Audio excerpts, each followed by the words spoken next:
Politicians lie. That is a saying that goes back well before my birth, goes back probably to the dawning of civilization. So, what has happened under the most recent Trump administration, and what's going on with the fallout from a key advisor and key piece in the Trump administration dropping out? This is the We the Patriots podcast. I'm your host, Sal Assante, and today we are going to be uncovering what has happened under the second Trump administration. Let's get right into the show.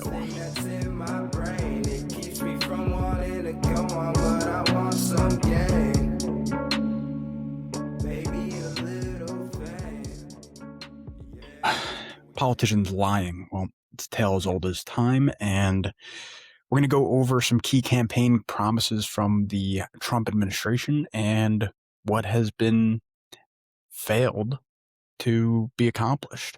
We'll also go over some things that were followed through on to this point, and I want you all to keep in mind that at this point we are about 1 1/3-ish years into the administration that still has, well, over 2.5 years left.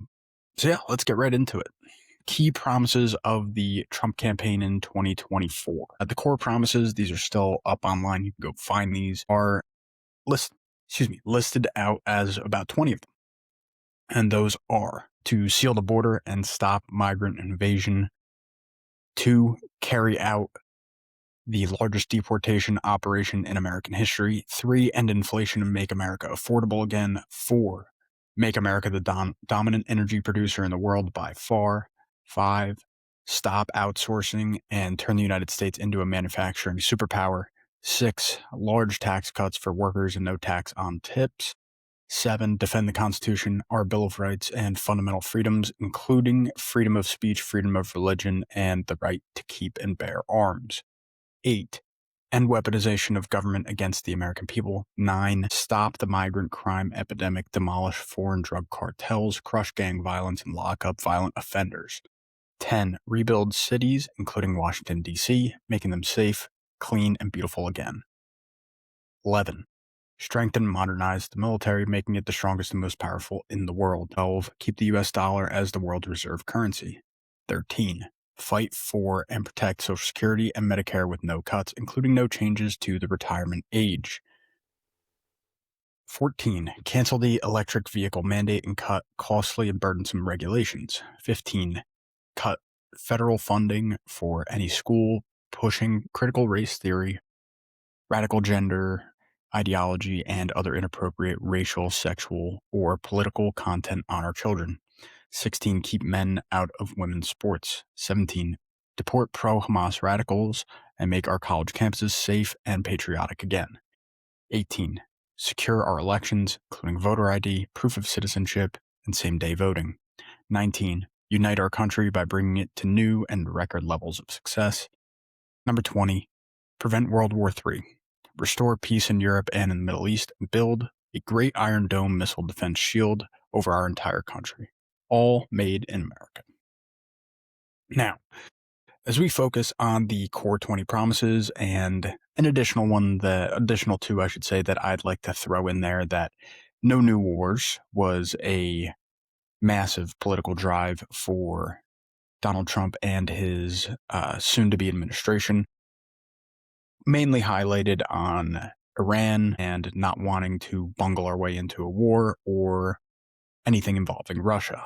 It was a key campaign slogan saying that Kamala Harris didn't have the statesmanship or the craftiness in states-like activities to avoid wars in that way. And another one is that the Trump administration wanted to be, quote, the most transparent in history, unquote. Now, where did the lies start? Well, I think you start at number 1, right? The sealing the border and stopping migrant invasion. That one actually was kept. The amount of new illegal immigration has gone down tremendously under the Trump administration.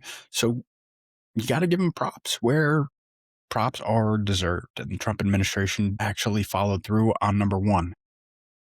Now the actual lies start basically on almost everyone after that. Number 2 being carrying out the largest deportation operation in American history. The numbers are showing that he's actually underneath basically every previous administration's deportation numbers by a lot, including his own first term, Biden, Obama, Bush. The numbers are just not there to be anywhere near record breaking. Now, if you're going to trust the numbers that are coming out of self-deportation numbers, then you are somewhere actually in a record-setting number. The part that's hard to actually believe is whether that's actually truthful numbers coming out or if those are numbers that are being pushed by the agencies underneath Trump's direction in order to get his numbers up. So we probably won't know. At the end of the day, the important fact in terms of deportation numbers is that under Joe Biden is estimated to be between 6 and 11 million new immigrants, illegal immigrants into the country on top of an existing somewhere between 20 and 40 million. So we're looking at roughly 30 to 50 million illegal immigrants. And even if you're to believe the self-deportation numbers, roughly about 1.5 to 2 million people have been deported. That just doesn't math in terms of mass deportations. We head back to number 3, ending inflation. Well, when you look at ending inflation, that would be impossible. The reason is that the Fed has a annual goal of roughly 2% inflation. You can average that out, but at the end of the day, we are still looking at roughly 3%.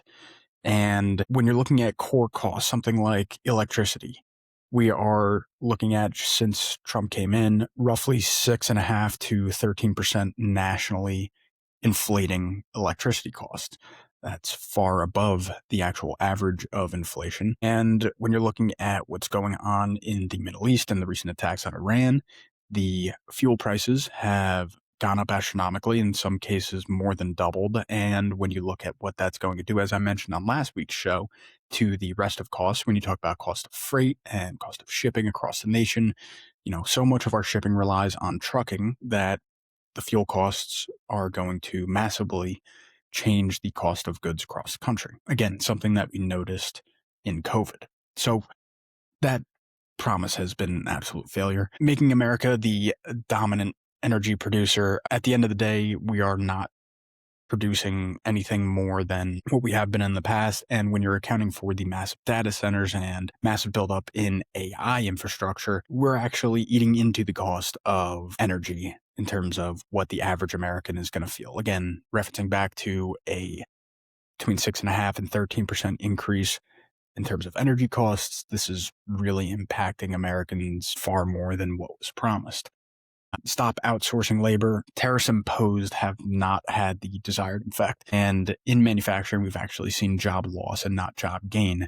I actually saw a chart the other day. I was trying to find it. I can't source it, so I apologize for that. But the job numbers are so much worse at this point under Trump's administration rather than comparing to, for instance, Biden's administration, that it's frankly embarrassing.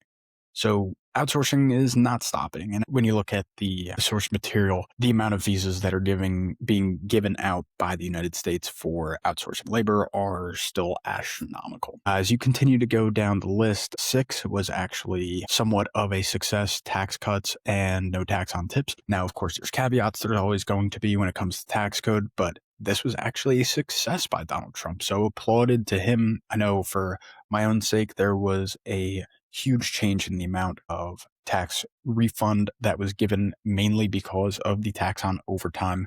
For myself, for a lot of tip workers, they are seeing massive tax refunds based on that. So congratulations to the Trump administration on that. We continue down to number 7, defending the Constitution and our Bill of Rights.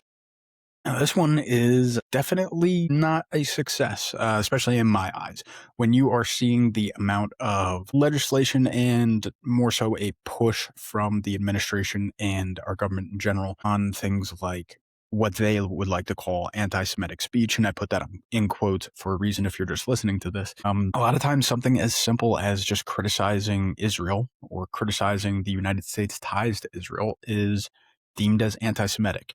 And this is actually affecting the discourse online. It's affecting the discourse in terms of news coverage. And at the end of the day, protection of the Bill of Rights is actually gone down under the second Trump administration. Move on to number 8, the end of the weaponization of government against the American people. Well, when you look at the way that the Trump administration and the current politicians are wielding their power, weaponization of the government is not ending. And to be fair, this is something that I think was foreseen by most when we understood that, you're going to go after someone like Donald Trump in this way that they did from 2020 and on, even going back to Russiagate. Then once getting back into power, if Trump got back into power, which he did, then it was going to be carried out. And, we see that whether you're talking about him going after previous administrations like the Obama administration or the Biden administration, or whether you're talking about using things like Palantir to weaponize the government's resources against the American people in general, it all comes down to the fact that weaponization of government is not going to go down. Number 9, stopping the migrant crime epidemic. You are not seeing the amount of attacks that have really cropped up over the past decade or so, I would say. So I think that you need to give Donald Trump a pass on this one. Not a pass as in letting him off the hook, but a pass as in I think that he's accomplished somewhat of the goal here.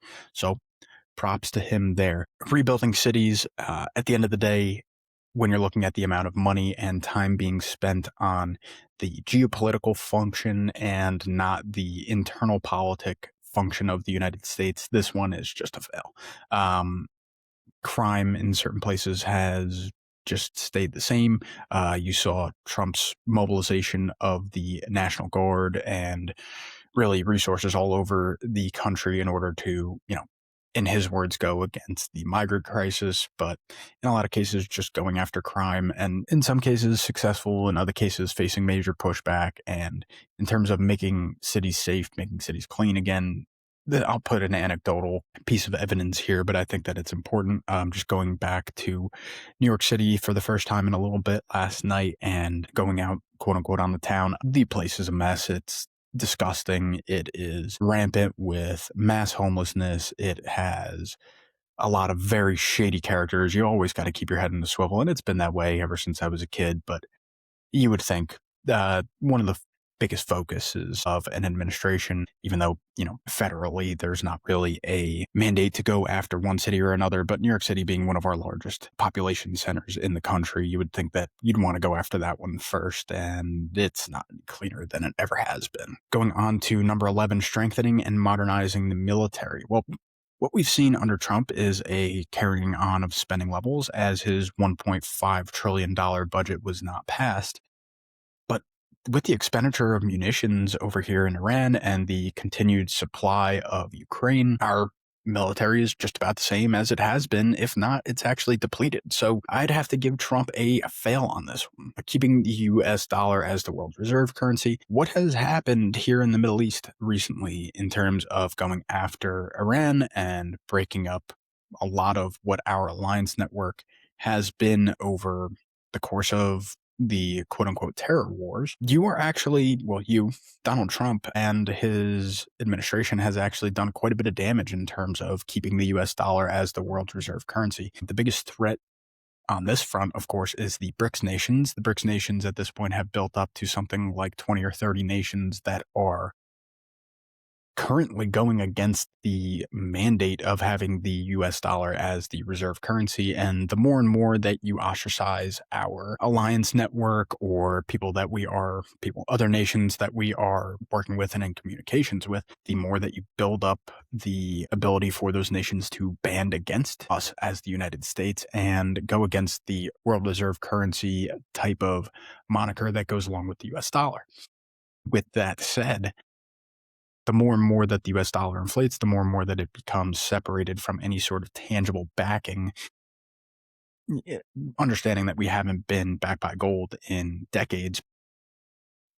The more and more, again, that we inflate, the more and more that we become detached and take on debt, as we'll talk about in a little bit here, the more that the US being the reserve currency is going to kind of go by the wayside. And that is a scary thought in terms of projected US power. Now going on to 13, fight for and protect Social Security, Medicare with no cuts. Trump has been adamant about this. And, this is one of the, I would say the more conservative, not in name, but in principle and libertarian thinkers, something that they have, and I myself will put myself in that group, have been pushing for a change in this as it is sapping the wealth of our country. There has been no change on this. And it's one of the, when someone wants to come at Trump from a fiscal standpoint, it's one of the things that people are upset about that are actually more in the mix in terms of paying attention to politics. But he has actually succeeded in his goal on this one, whether we like it or not. Cancel the electric vehicle mandate. I actually have seen some movement on this. It looks like Trump has deregulated to the point that some people are not going to understand where I'm going with this, and totally understandable. But being in the business that I am in my regular job, he has canceled something that has required diesel engines to have diesel exhaust fluid connected. And I count that as a win. The reason I count that as a win is that the amount of issues that crop up from something like a DEF system being installed on a vehicle are astronomical in terms of cost, in terms of downtime, in terms of not having an actual reliable vehicle to either use for business or personal use.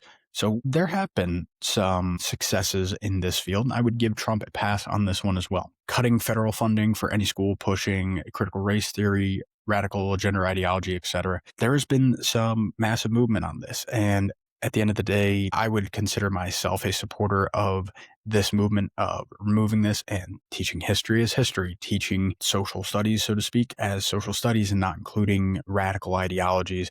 I consider that one a win. Keeping men out of women's sports. It was weird that this is a core campaign promise. I haven't seen any movement on this one way or the other, but it seems like the Trump administration has kind of, again, strayed away to more geopolitical items and not focus too much on the home front. And that would be one example of that. Deport pro-Hamas radicals. At the end of the day, this was not that big of a problem when you look at it on the whole. Now, when you go back to that keeping the Constitution and free speech and whatnot, pro-Hamas radical might be someone who is just saying that Palestine and or Gaza has a right to exist, and they consider that anti-Semitic and pro-Hamas. So there's a big conflation there. At the end of the day, again, the issue is not nearly as large as something making it a core campaign promise. Securing our elections, including voter ID, number 18, no movement on this front. At the end of the day, there's a lot of, wow, I've said that a lot of times, and I apologize for that. When you're looking at it on a whole, there are a lot of states that are not requiring voter ID in order to cast a vote, whether you're talking about California, New Jersey. I don't know about New York.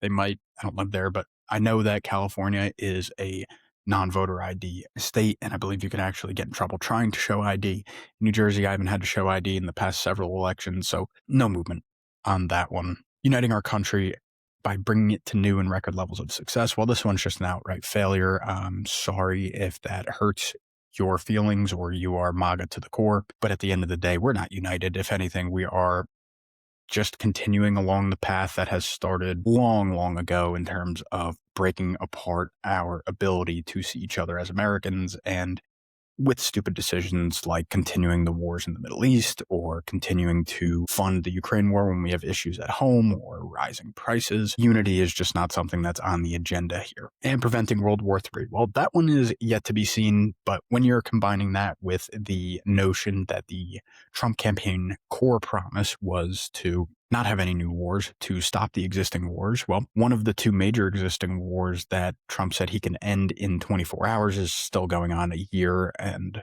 almost a half later. And we've started a new war against Iran. So total failure on that front, and from my point of view, and preventing World War III, again, yet to be seen. But I think we can all pray that that doesn't happen when you're looking at the facts and the interconnected web of alliances, which is something that's kind of a callback to World War I, if you know your history. There's been major damage done on that front. So again, keep it open. There's nothing really that we can do about it as American citizens or really citizens of any country. Decisions have been made to send us down a rockier path than we were already headed.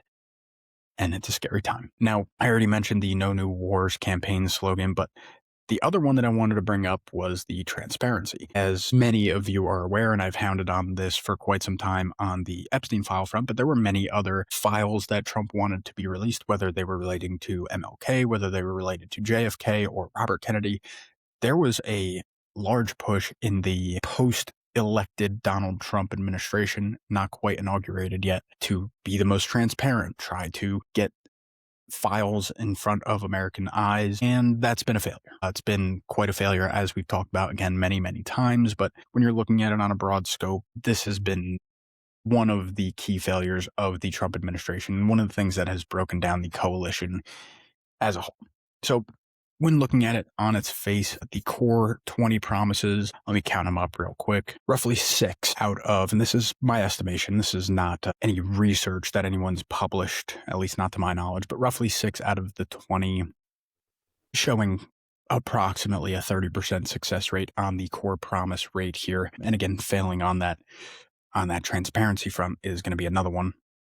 But at the end of the day, the really important stuff like no new wars or cutting on inflation, bringing jobs back to America, keeping up the manufacturing, keeping the U.S. as the world reserve currency, or defending the Constitution, major, major issues are failures, and little wins are the things that the Trump administration can count as promises kept. So when you're looking at it as a whole, the Trump administration has lied just like every other administration in my lifetime, and I'm sure if you're listening to this and you are any older than me, you can confirm that it goes back a lot further than that. Again, looking at all of the information that we have, there has not been a singular administration, whether you want to talk about America or you want to talk about any other country in the world, that politicians haven't set out lofty goals and either actively gone against completing them or have failed to complete things that even might be in their heart of hearts trying to get done. Where does that put us?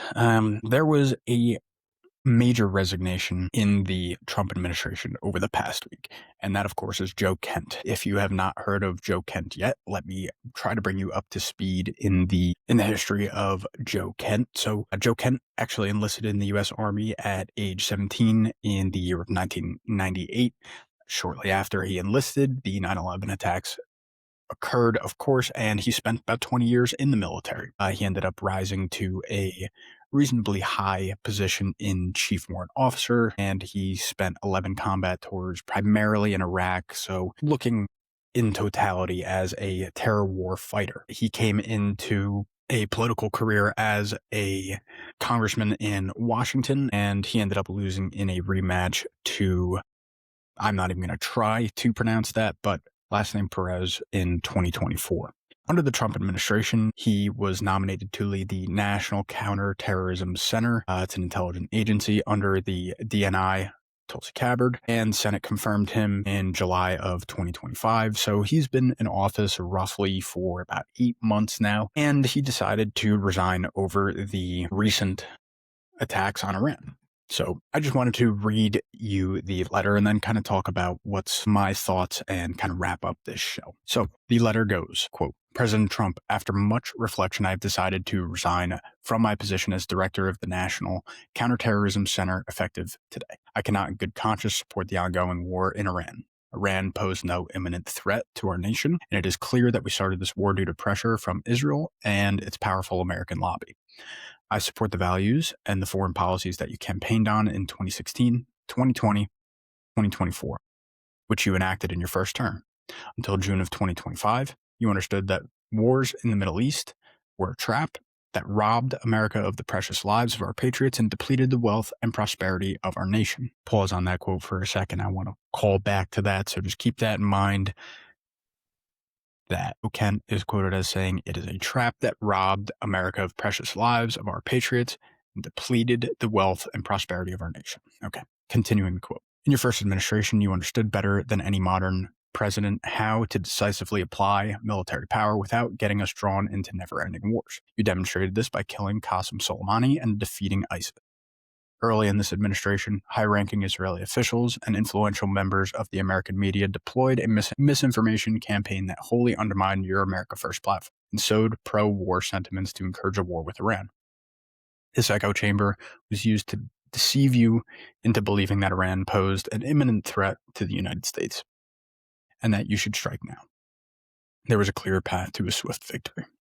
This was a lie and is the same tactic the Israelis used to draw us into the disastrous Iraq war that cost the nation the lives of thousands of our best men and women. We cannot make this mistake again. As a veteran who deployed to combat 11 times, and as a Gold Star husband who lost my beloved wife, Shannon, in a war manufactured by Israel, I cannot support sending the next generation off to fight and die in a war that serves no benefit to the American people, nor justifies the cost of American lives. I pray that you will reflect upon what we are doing in Iran and who we are doing it for. The time for bold action is now. You can reverse course, chart a new path for our nation, or you can allow us to slip further toward decline and chaos. You hold the cards. It was an honor to serve in your administration and to serve our great nation. Joseph Kent, signed.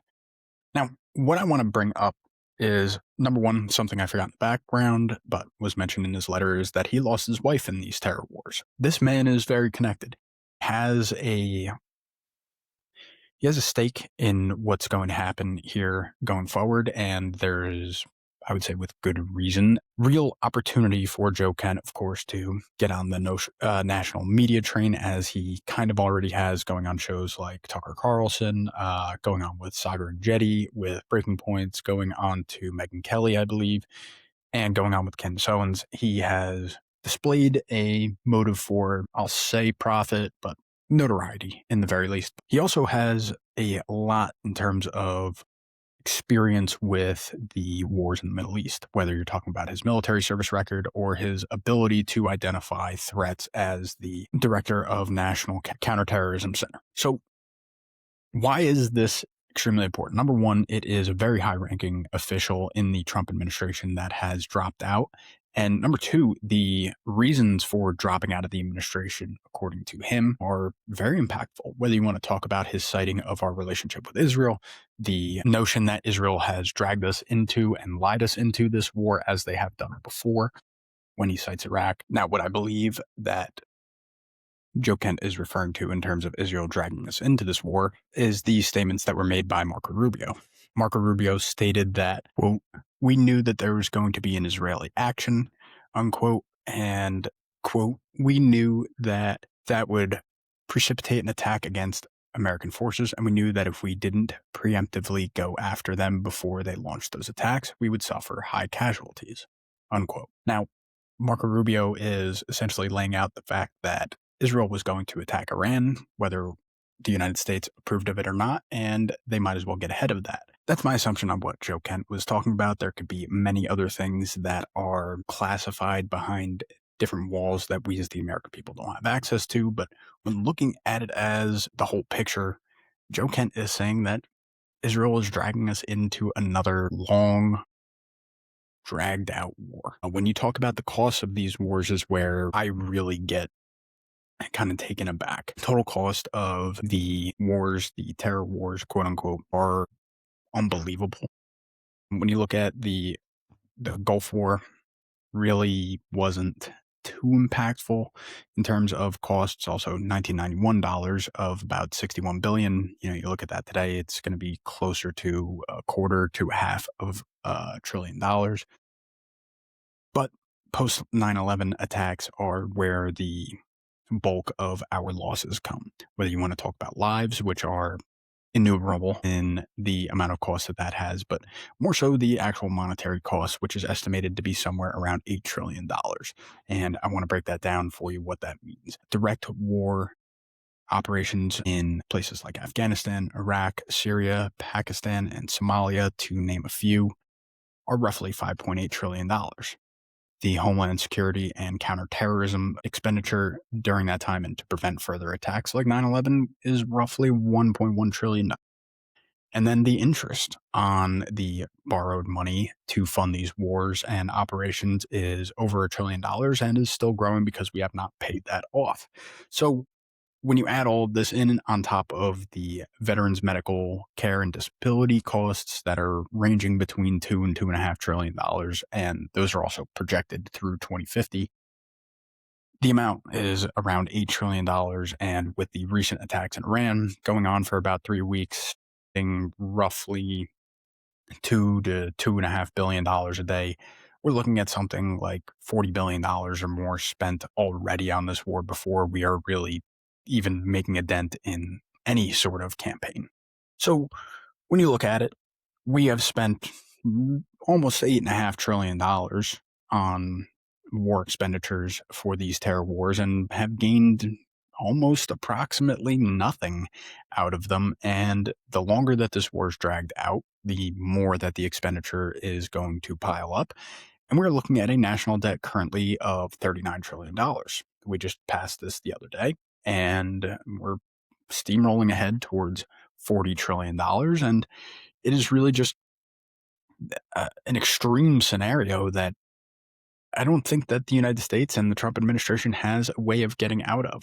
Now, the most alarming part of what has happened here in the Middle East and what is going to continue to happen is that, well, Donald Trump was one of the largest critics of people like Obama, people like Bush, especially is what got him elected in 2016, calling us out for regime change operations in the Middle East that have failed, and now he is partaking in exactly what he was critical of.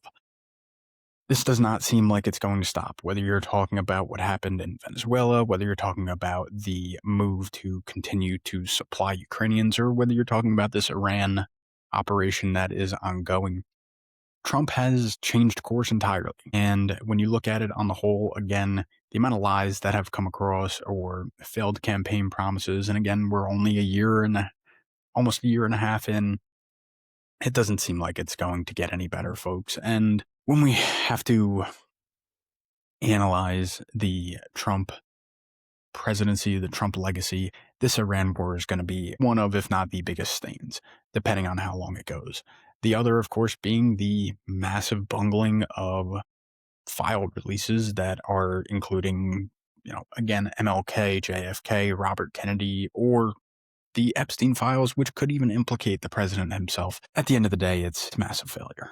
It's a massive failure of an administration, and it is a testament to just how much and how far a politician is willing to go in order to get themselves into office, and they will do just about anything to get there and do just about anything they want once they do get into office. So let's keep our head on a swivel. Let's hope that after this presidency and this generation of politicians get out of power, that we have some more conscientious politicians and more people willing to wield their power for the best interests of the United States and not the best interest of another nation that's thousands of miles away. Because at this point, that is what it feels like we are expending most of our resources to do. We have a lot of problems here at home, specifically talking monetarily, the ability to afford life here, whether you want to talk about the energy problems, whether you want to talk about housing costs, whether you want to talk about healthcare.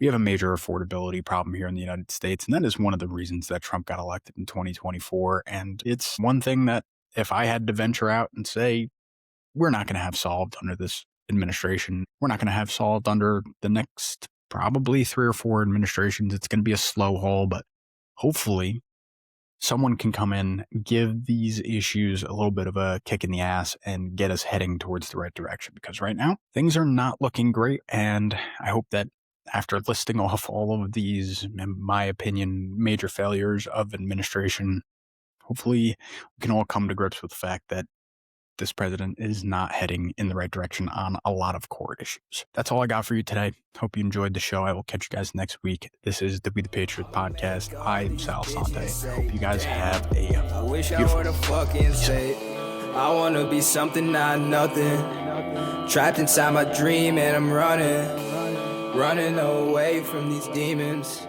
But the feeling's so good, I'ma keep dreaming.